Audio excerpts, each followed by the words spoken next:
1 Pedro, capítulo 1, leremos apenas o verso 22. E a palavra de Deus diz assim: tendo purificado a vossa alma pela vossa obediência à verdade, tendo em vista o amor fraternal não fingido, amai-vos de coração uns aos outros ardentemente. Vamos orar. Senhor, temos aprendido através desta carta o quanto o Senhor fez uma obra perfeita, gloriosa, graciosa a nosso favor.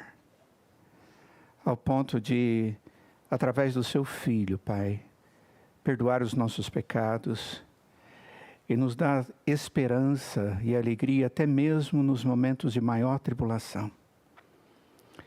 Porque, ó Deus, nós sabemos que o Senhor é a nossa alegria, o Senhor é a nossa satisfação, o Senhor é a nossa esperança a cada momento. E agora, Deus, ensina-nos, através desta palavra, a respeito da santificação e a sua relação íntima com o verdadeiro amor cristão. Que isso, ó Pai, seja para a glória do Teu nome, para abençoar os nossos relacionamentos. Te imploramos por isso, em nome de Jesus. Amém. Em vista ao amor fraternal não fingido, amai-vos de coração uns aos outros ardentemente. Amados, Pedro tem nos ensinado nesta carta que temos estudado coisas tão preciosas. A preciosidade maior ele nos apresenta quando no capítulo 1, a partir do verso 3, ele fala a respeito da obra de Jesus a nosso favor. E ele diz que Deus é bendito por tudo aquilo que ele faz. Mas ele diz que esse Deus é bendito acima de tudo, porque ele é Deus, mas também porque ele se preocupa conosco e cuida de nós. E ele diz que o auge da graça de Deus e do zelo e do cuidado de Deus a nosso favor é nos dar uma herança. E quando ele fala a respeito disso, ele se refere a uma herança espiritual, uma herança eterna, que tem a ver com a nossa vida na presença do Senhor, depois da volta de Jesus, quando ele vem buscar a sua igreja.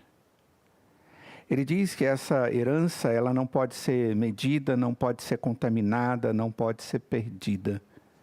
Mas ele diz que, no momento, nós ainda passamos por dificuldades. E Deus tem propósito nisso. Pedro diz que o grande propósito é nos aperfeiçoar. E principalmente aperfeiçoar a nossa dependência do Senhor. É exatamente em momentos como esse que nós vemos o quanto Deus age como pastor, cuidando das ovelhas. Ovelhas essas que é formada pelo povo que crê no Senhor Jesus e que chama o Senhor Jesus de pastor, que é conhecido como o bom pastor.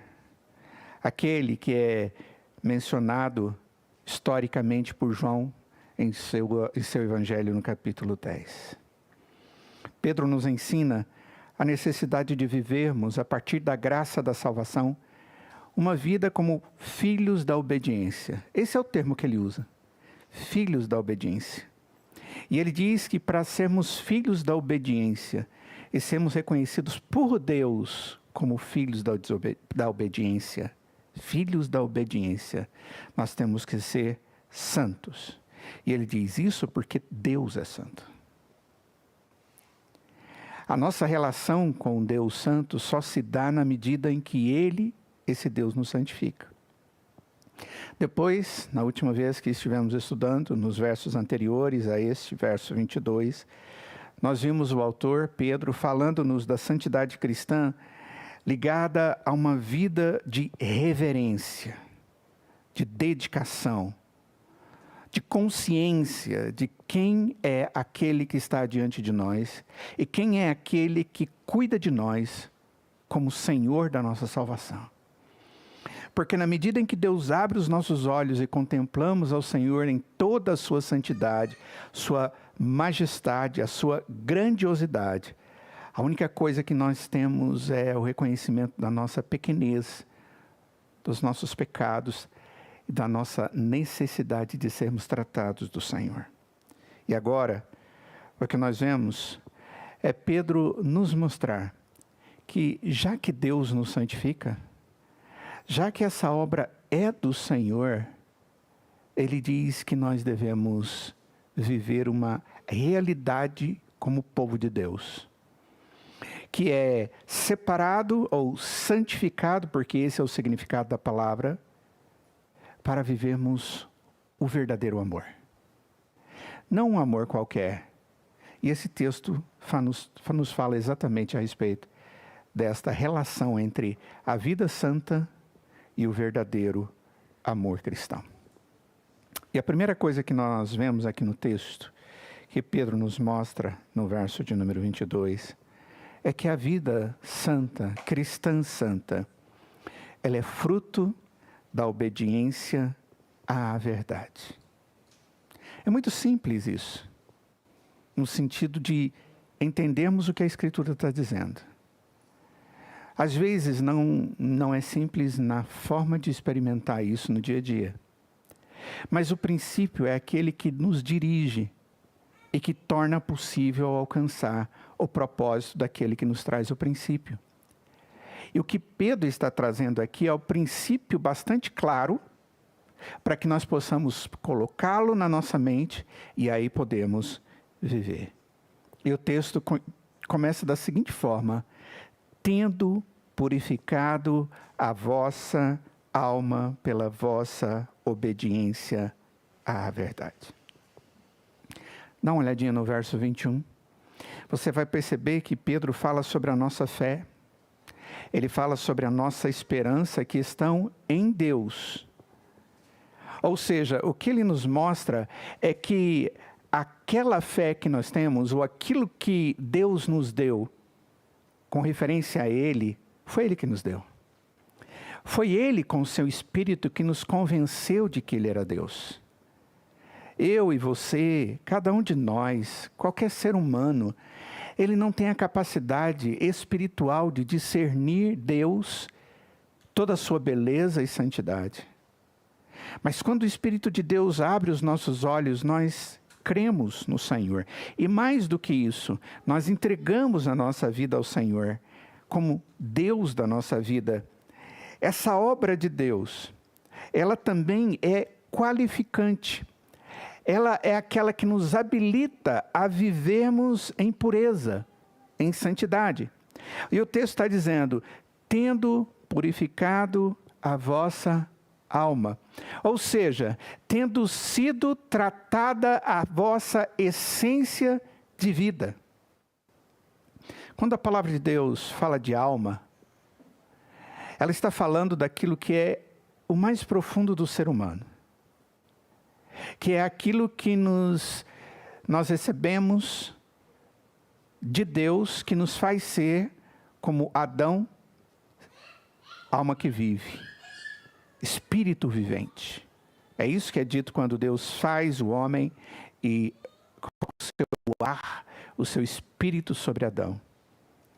Quando nós cremos no Senhor Jesus, o Espírito de Deus vem sobre a nossa vida. E esse agir de Deus é para nos fazer outras criaturas. Os cristãos, diz Pedro, vocês tiveram as suas vidas quando encontraram com o Senhor Jesus, pela bondade dele, as suas vidas transformadas.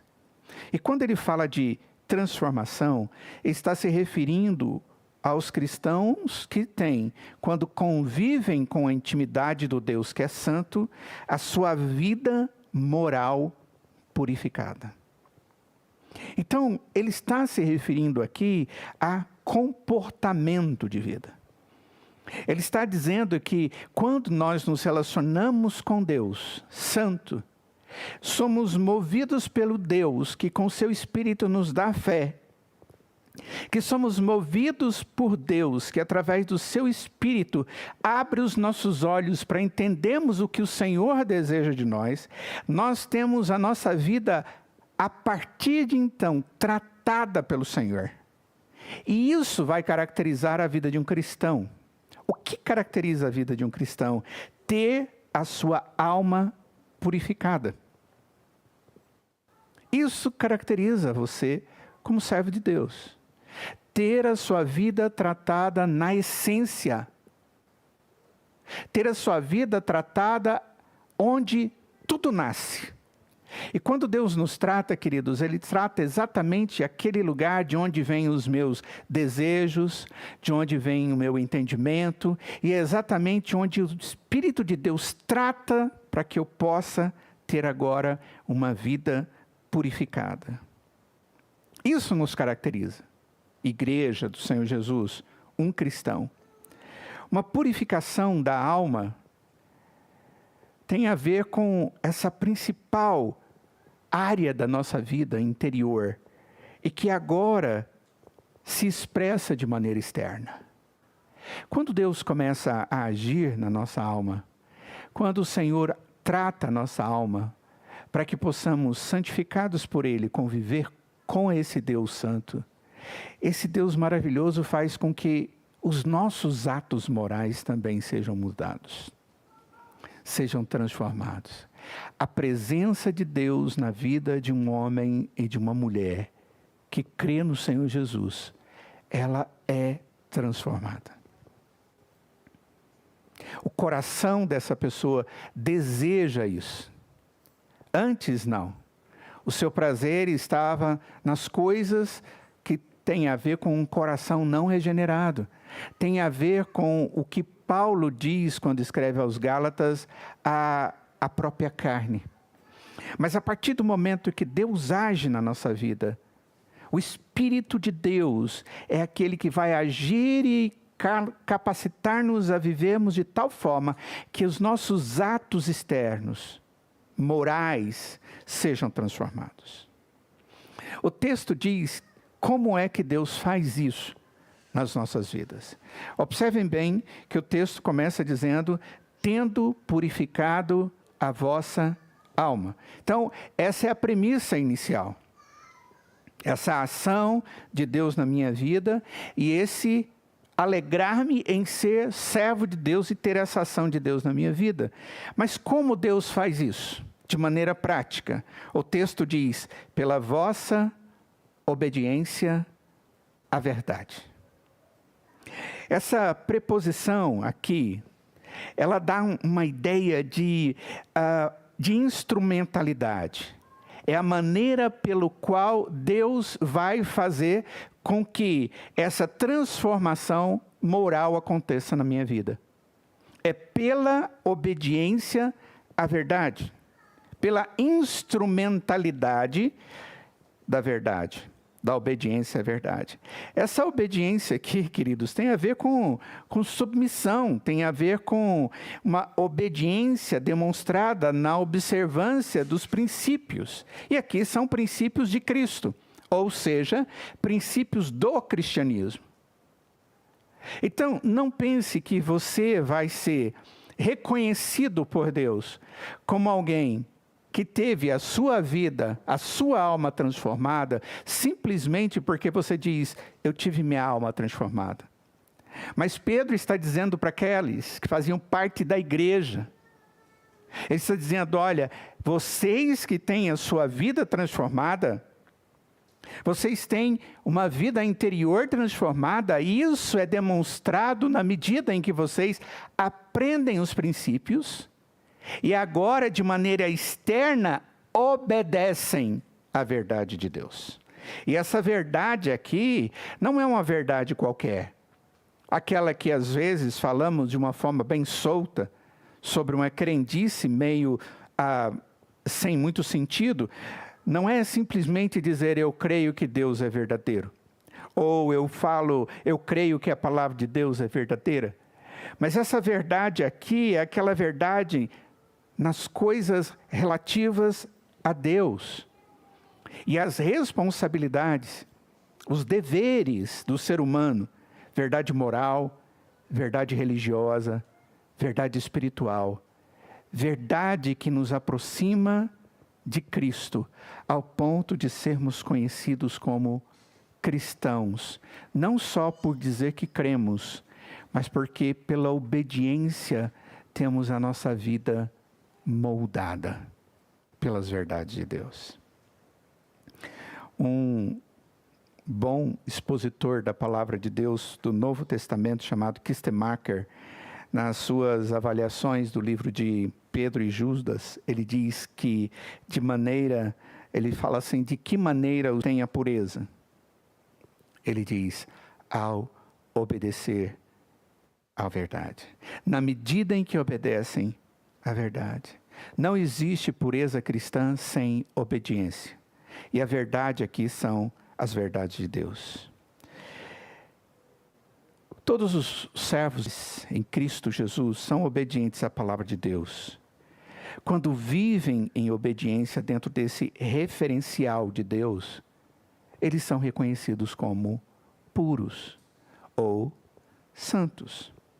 Sendo assim, queridos, o referencial da obediência não é aquilo que alguém diz, não é aquilo que alguém escreve ou determina de forma religiosa ou litúrgica ou coisas dessa natureza. Mas o referencial da nossa obediência, da nossa vida, da nossa pureza, da santidade que Deus quer encontrar em nós, tanto interna da alma quanto dos nossos atos, o referencial da obediência é a revelação de Deus em Cristo Jesus. Isso se chama Bíblia Sagrada. Essa é a revelação de Deus. E ela tem um foco nela. Ela nos mostra o que está no centro. E o que está no centro é Cristo Jesus. Pedro, em outro momento, ele deixa muito claro àqueles que haviam aceitado o Evangelho e estavam bem fresquinhos na fé, quando ele escreve em Atos dos Apóstolos, no capítulo 15, está havendo uma grande reunião ali para discutirem a respeito de como os cristãos deveriam viver. Estavam ali os apóstolos originais, estavam ali alguns presbíteros que representavam as igrejas existentes já naquela época, e eles estavam tendo uma troca de ideias a respeito de como nós vamos falar a esses novos cristãos a respeito da vida segundo o propósito de Deus. E as palavras de Deus e não estabeleceu Deus distinção alguma entre nós e eles, purificando-lhes pela fé os corações. Isso porque alguns estavam dizendo que aqueles judeus que haviam se convertido, eles eram cristãos privilegiados e mais edificados e santos do que aqueles cristãos que não eram judeus e que estavam se convertendo agora. E ele está dizendo, olha, não existe diferença nenhuma. Nós somos pecadores iguaizinhos a eles. Iguaizinhos. E do mesmo jeito que Deus trata-os, Deus nos trata também. E Deus trata-os como a nós, purificando pela fé os corações dessas pessoas. Outra coisa que o texto nos mostra aqui, de uma forma bastante clara, queridos, é que essa vida santa, que é fruto da obediência à verdade de Deus, ela promove uma santidade. E essa santidade, ela termina num negócio chamado amor. Falar de amor é falar de um tema muito comum, ou que se tornou comum. Não é? Eu amo. E quando eu digo eu amo para alguma pessoa, pode significar coisas interessantes, saudáveis e boas, ou pode ser coisas não muito boas. E uma palavra e um significado que a palavra tem na sua origem acaba ficando prejudicado. Quando a palavra de Deus fala a respeito de amor, ela sempre vai falar de algo que está ligado a Deus. está relacionado com uma origem, que é Deus. Quando a Bíblia diz Deus é amor, ela está dizendo, olha, não existe amor verdadeiro que tenha outra fonte primária que não seja Deus. Então, quando eu estou falando a respeito de amor aqui, irmãos, eu estou me referindo ao amor segundo Deus. E não segundo o padrão que as pessoas, que o mundo, que a época do mundo contemporâneo gerou. Eu estou me referindo ao amor que Deus nos ensina. João diz que nós amamos porque Ele nos amou primeiro. 1 João diz isso claramente. O texto aí diz assim, tendo em vista o amor fraternal não fingido. Tendo em vista, essa expressão é muito interessante, porque na verdade ela é uma expressão muito simples no original, e ela dá a ideia de uma razão, de um motivo pela qual algo é feito. Ou seja, a santificação que Deus promove, na medida em que obedecemos a sua palavra, foca numa vida prática relacional. Aquilo que Deus faz na minha vida me qualifica para viver com outras pessoas. E isso é muito importante que entendamos, porque nós somos seres pessoais. Quando eu digo, queridos, que somos seres pessoais, eu estou querendo dizer que nós somos seres relacionais. Nós nos relacionamos. Nós somos especiais. Deus é um ser pessoal, tripessoal, relacionável entre eles, o Pai, o Filho e o Espírito Santo, eternamente convivendo entre eles, e ele promove, ele constrói, ele edifica, ele cria um outro ser, o ser humano, como ser pessoal, para se relacionar um com o outro, para se relacionar com outro ser pessoal chamado Deus. E isso é maravilhoso demais. Esse Deus maravilhoso, Ele tem um propósito em agir a nosso favor. É nos dar o fruto, que é o amor. Ele nos santifica, Ele nos purifica, para que possamos ter relacionamentos. Mas que tipo de relacionamento amoroso ou cheio de amor ou amável a Escritura traz aí para nós? Observem bem, o texto diz um amor fraternal e não fingido. Oh, Senhor, tenha misericórdia. Porque essas duas palavras, elas são tão profundas. E elas falam de uma ação que tem que ter uma intenção pura de alma, pura de coração. Mas é exatamente esse tipo de amor que Deus diz que Deus tem propósito na nossa vida. Tendo em vista o alvo é. Lembre-se de uma coisa. Não existe purificação nem santificação sem uma obediência coerente que transborda em amor. Não existe. Na medida em que nós obedecemos à verdade, a nossa alma é transformada. E Deus está fazendo toda uma obra na nossa vida, na medida em que obedecemos a sua verdade, para que possamos amar de maneira fraternal e sem hipocrisia. Quando você e eu temos estudado a palavra de Deus, e isso também caracteriza o povo de Deus, ele tem sede pela palavra do Senhor. Nós expressamos o nosso amor para com Deus, mas também nós aprendemos com a Escritura a expressar amor para com os outros. O Senhor Jesus, em Mateus capítulo 22, fala a respeito do amor que devemos ter com Ele e para com o próximo e até mesmo para conosco.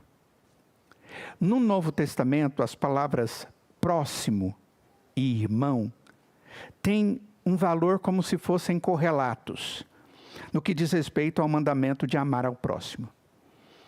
De qualquer modo, no contexto das epístolas que nós vamos encontrar no Novo Testamento, a palavra irmão, ela tem um significado espiritual e se refere aos irmãos e às irmãs em Cristo Jesus. Quando o texto fala a respeito de amor fraternal, essa expressão, ela se refere ao amor que nós temos no convívio com irmãos e irmãs. Esse é o amor fraternal.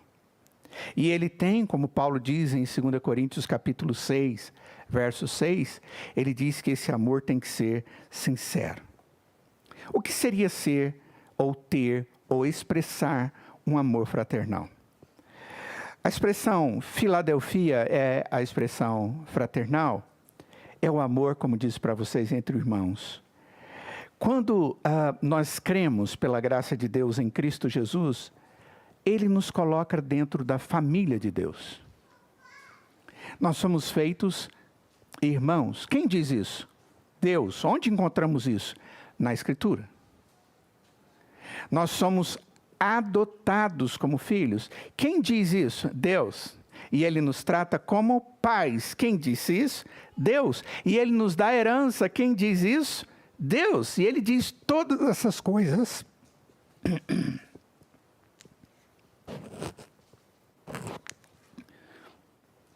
a partir da sua palavra. Quando uma família ela é formada para crescer, mas para crescer como família. Deus não tem propósito de fazer uma família e depois destruir a família, quebrar a família. Até mesmo as nossas famílias, não no sentido espiritual. Deus diz, olha, vocês devem se casar, mas aquilo que Deus uniu, não separe o homem. Ou seja, toda tentativa de quebrar isso é uma intenção que não está no coração de Deus. E se acontece em algum momento no nosso coração, eu estou me distanciando do propósito de Deus. Agora pense na família espiritual. A família espiritual ela é feita também para crescer. E ela cresce. Na medida em que proclamamos o Evangelho e as pessoas ouvem a respeito de Jesus, creem no Senhor Jesus e são adotados como filhos de Deus.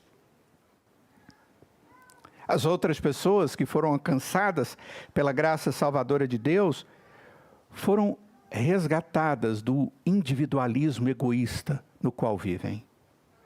Antes de conhecermos a Cristo, irmãos, é cada um para si. Eu cuido de mim mesmo.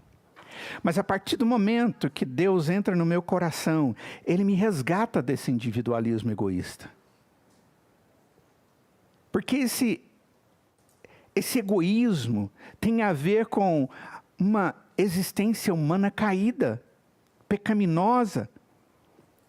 E Deus nos coloca dentro de uma convivência corporativa, como membro do povo de Deus, onde cada um não pensa mais só a respeito de si mesmo. Paulo diz isso em Filipenses capítulo 2, verso 4, quando ele diz que ninguém deve levar em consideração o que é propriamente seu, senão também cada qual o que é dos outros. Dando-nos essa visão de igreja. Por isso se diz que o propósito, o objetivo maior, real, da nova vida em Cristo Jesus é o amor entre irmãos, ou amor fraternal. É exatamente essa palavra que Pedro está usando aqui, amor fraternal. Encontramos mais a respeito disso na Escritura. Se você está anotando, anote. 1 Tessalonicenses capítulo 4, verso 9. Paulo fala a respeito do amor fraternal. O autor de Hebreus, no capítulo 13, verso 1, ele diz, seja constante o amor fraternal. Se você for a Romanos, capítulo 12, verso 10, o texto diz, amai-vos cordialmente uns aos outros com amor de irmãos, amor fraternal, preferindo-vos em honra uns aos outros. Observa bem, quando Deus nos santifica, diz o texto, Ele faz isso para que nós possamos viver em santidade. Para isso eu tenho que ter uma vida de obediência à verdade, que é o princípio, o paradigma, o referencial. Mas na medida em que Deus me santifica com a sua palavra, eu devo ser bênção na vida do outro. Amar fraternalmente ao outro é pensar no outro de maneira altruísta. O amor mundano, ele é egoísta. Eu quero me satisfazer. O amor verdadeiro de Deus, que é fraternal, ele pensa no outro. Ele não destrói o outro. Ele quer ajudar o outro. Ele quer ser bênção no outro. Ele não quer ser pedra de tropeço para o outro. Por isso é amor fraternal. Constrói. Abençoa o outro. Queridos, Deus tem feito uma obra na minha vida e tem feito uma obra na sua vida para que você seja bênção na vida de outra pessoa. Para que você possa amar a outra pessoa considerando os valores dessa pessoa, que são como os seus valores. Essa pessoa merece ser honrada, respeitada, dignificada, cuidada, acudida, abençoada. Isso tem a ver com a sua responsabilidade para com essas pessoas. E principalmente dentro do texto que aqui estamos lendo, tem a ver com aqueles que são irmãos, aqueles que devem ser recebedores da nossa atitude mais diretamente. Como eles disse, irmão e próximo está bem como que sinônimos na Escritura. E por isso o Senhor Jesus disse que devemos amar ao próximo como a nós mesmos. Mas esse amor é o amor de irmão, que considera o outro. O apóstolo Paulo, ele até mesmo em Romanos capítulo 14, verso 15, ele diz que os crentes, eles têm que ter um amor fraternal uns pelos outros e não podem causar tristeza nos outros por causa de comida. Porque estava vendo alguns que comiam certas comidas, outros não. E quando comiam, escandalizava o outro, fazia o outro ficar triste com aquilo que você estava fazendo. Ele diz, para que você vai comer e gerar angústia no coração do outro? Tenha um amor fraternal. Por causa da tua comida, não faças perecer aquele a favor de quem Cristo morreu. Mas o texto diz que o amor que Deus quer que tenhamos nos nossos relacionamentos com Ele e os nossos relacionamentos com as pessoas, seja também sem fingimento, um amor não hipócrita. A palavra aqui, sem fingimento, ela é a tradução da palavra sem hipocrisia. En hypocriton, sem hipocrisia. Nós vamos encontrar também outras citações na Escritura a respeito disso.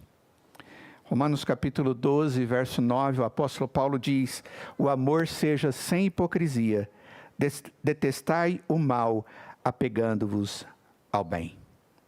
O termo hipocrisia é a mesma coisa de mentira dissimulada. O hipócrita é o mentiroso dissimulado. Ou seja, é algo que é feito de forma escondida, com astúcia e malícia. Eu apresento algo, mas por trás a realidade é totalmente diferente. O amor, ele não pode ser com coisas escondidas. O amor, ele exige transparência. Mesmo que seja algo que precisa ser tratado, tem que ser com transparência. A hipocrisia é uma expressão de um coração egoísta, que ainda busca seus interesses antes dos outros ou outras coisas. Jesus falou que os homens estavam apresentando uma piedade diante dele que não era verdadeira. E as palavras de Jesus são as seguintes, Mateus 23, verso 28. Assim também vós, exteriormente, pareceis justos aos homens, mas por dentro estáis cheios de hipocrisia e de iniquidade. Jesus se refere aos fariseus, aqueles que aprontam exteriormente o seu visual religioso, mas não têm um coração realmente rendido ao Senhor, cheio de piedade. Amados, na vida cristã nós devemos amar aos outros como são e como nós também somos. É interessante os desafios que Deus faz para nós, para amarmos certas pessoas. E nós dizemos, puxa vida, não vou dar conta. Existem tantas pessoas estranhas, com dificuldades. E você diz, ela é tão estranha que eu não vou poder amar essa pessoa. Você já imaginou se o Senhor Jesus tivesse o mesmo sentimento, pensamento e atitude como isso? Ele olhasse para você e conhece Ele todo o seu coração, todos os seus pensamentos e os seus sentimentos. Ele esquadrinha tudo e sabe quem você é, sabe de todas as suas esquisitices. Mas mesmo assim Ele resolveu amá-lo antes da fundação do mundo. Antes de você até mesmo existir, Ele resolveu que amaria você, ao ponto de dar o seu Filho a seu favor, para morrer na cruz pelos seus pecados e os meus pecados. Mas Ele resolveu, por alguma forma, agir favoravelmente, tendo misericórdia. O amor, Ele é misericordioso, Ele é compassivo. Ele não arde em ciúme.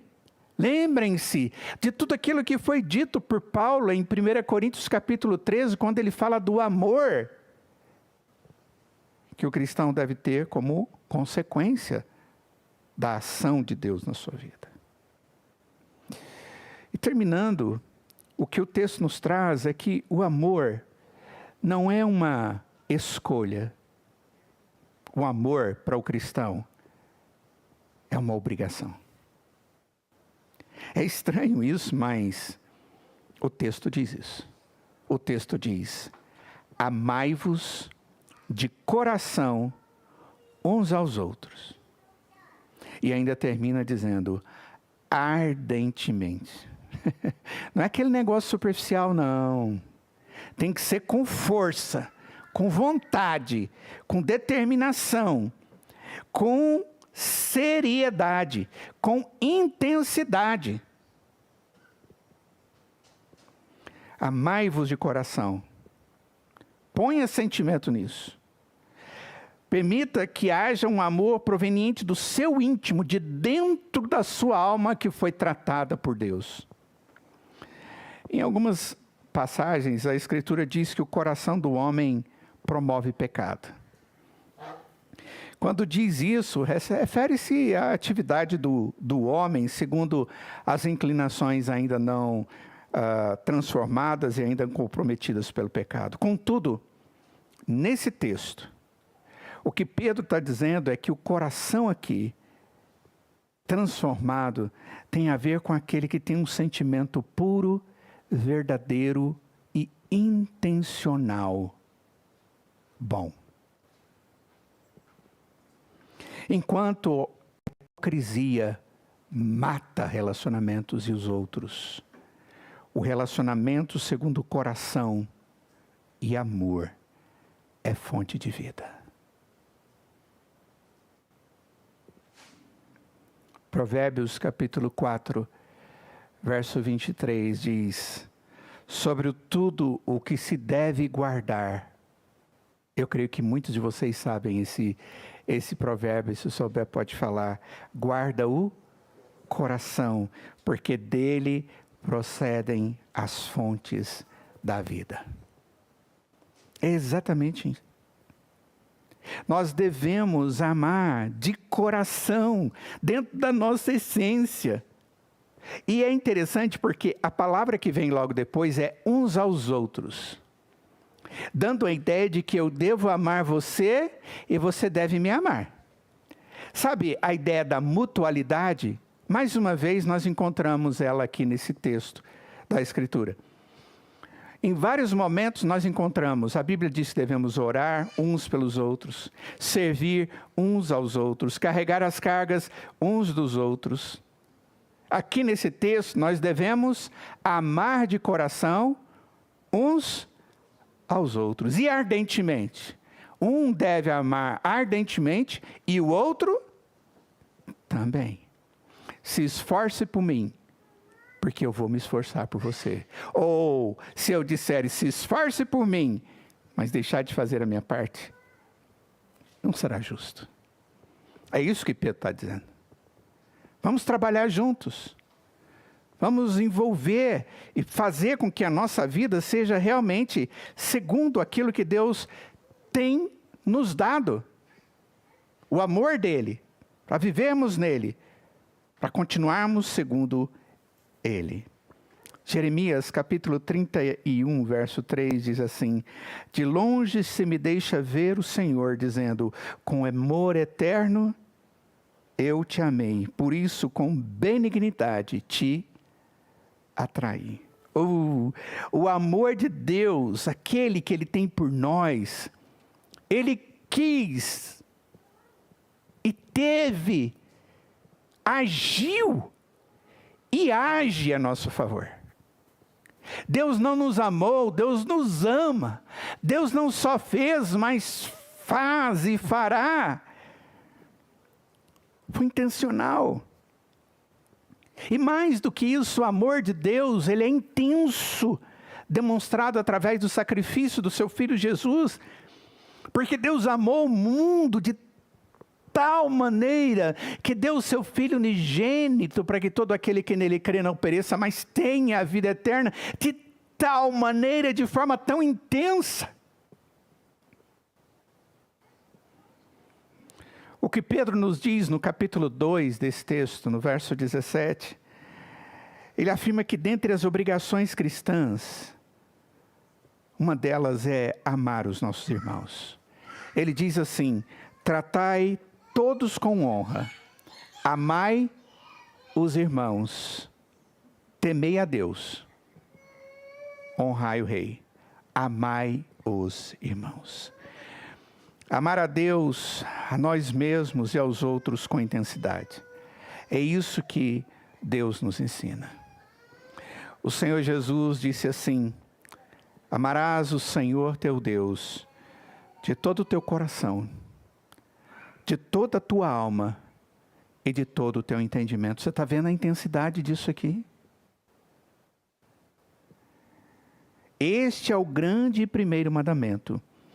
O segundo, semelhante a este, é: amarás o teu próximo como a ti mesmo.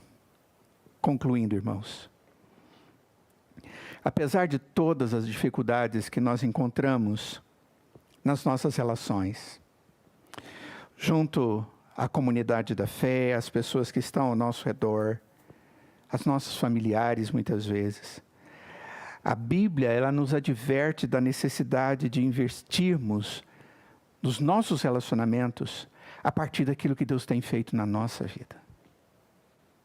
Para que nós possamos ser o instrumento de bênção dentro dos nossos relacionamentos. Sabe o que nós normalmente fazemos? Nós esperamos que os outros sejam bênção, porque se eles não forem, eu também não vou ser. E o que Deus está nos dizendo através de Pedro aqui é: seja bênção.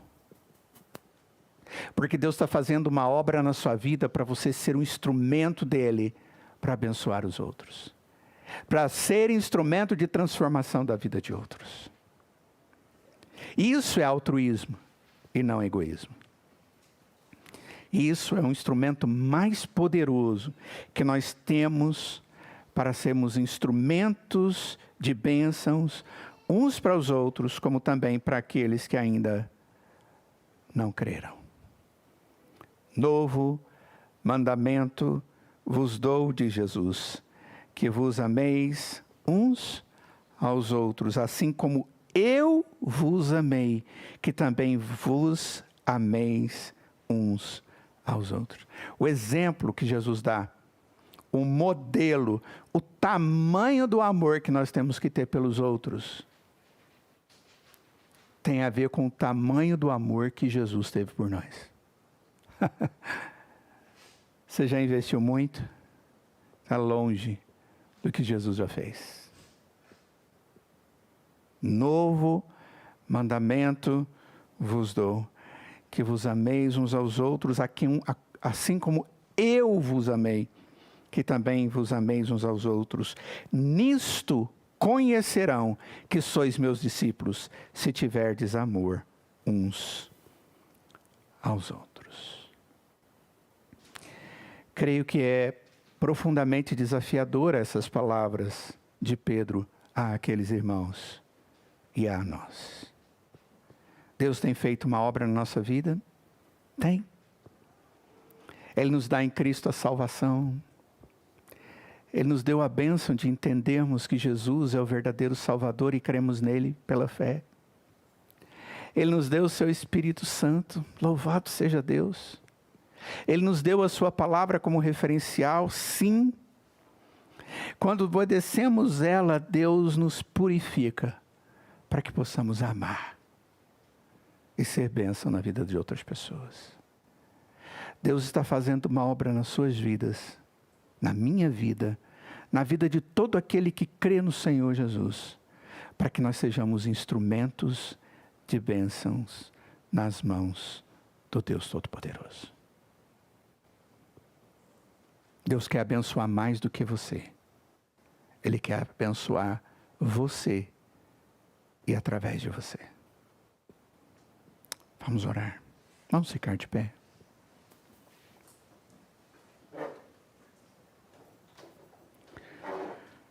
Ó Deus, a tua palavra é tão desafiadora nessa noite, pois nos fala dessa relação tão íntima entre a bênção do Senhor estar nos tratando, nos santificando, e como essa transformação deve nos fazer ser como Cristo, aquele que amou, que se entregou, se dedicou, de maneira a ser bênção na vida de todos nós. Ó Deus, nós confessamos ao Senhor que sozinho nós não conseguimos fazer isso. Sem a Tua graça, sem o Teu Espírito, sem o Seu poder, isso é grande demais para nós. Mas se o Senhor nos desafia, se o Senhor nos ensina, se o Senhor nos conduz a esse ensinamento, ó Deus, nós cremos que é o Senhor que há de nos habilitar. Por isso, ó Deus, nos habilite para que possamos amar, para que possamos ser verdadeiramente santos e santificados a cada dia através da obediência à Tua palavra. Para que possamos, ó Pai, amar os nossos irmãos e sermos amados também por eles, como o Senhor nos ensina nessa palavra. Obrigado, ó Deus, pela vida da igreja, do Teu povo. Obrigado porque o Senhor nos une através de Cristo Jesus e através da única salvação que todos nós experimentamos em Cristo Jesus. Louvado e bendito seja o Teu nome. Em nome do Teu Filho Jesus nós oramos e pedimos que a graça do Senhor Jesus, que o amor de Deus o Pai, que a comunhão e as santas consolações do Espírito Santo do Senhor esteja sobre cada um de nós hoje e para todo sempre.